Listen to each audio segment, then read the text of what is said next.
talagang gusto kong malaman ang mga pangyayari dito. Bagamat hindi na issue nga yung ng notaryo, pero dahil nga parang ikinakabit nila para kahit papano'y makahanap sila ng kahit napakalit na butas ba. Opo. Sa kanila napakalaking bagay na eh. Alam kasi nila, meron pa tayong mga kababayan na kuminsan na naililigaw eh.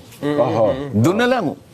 Parang hinahangad na lang yung konti sigurong bilang ng mga kababayan natin na pwede pa nilang mapaniwala. Kung meron pa hanggang ngayon. Well, yun po ang hindi natin alam, Sen. Ano, ha? Pero akala ko kasi may lumabas sa social media na kayo daw ay ipatatawag ng korte. Gutesa and Barcoleta. Ano, Hindi gagawin ng korte yun. Ganun po ba? Kusa ako nagpunta ron dahil gusto kong makakita ng kopyas.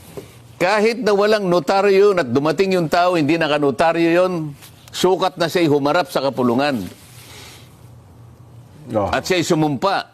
Yun na yun. At siya'y pinagtatanong ng kapulungan. Opo. Ano hahanapin mo pa ron? Hahanapin mo pa yung notaryo kahit na walang notaryo yon.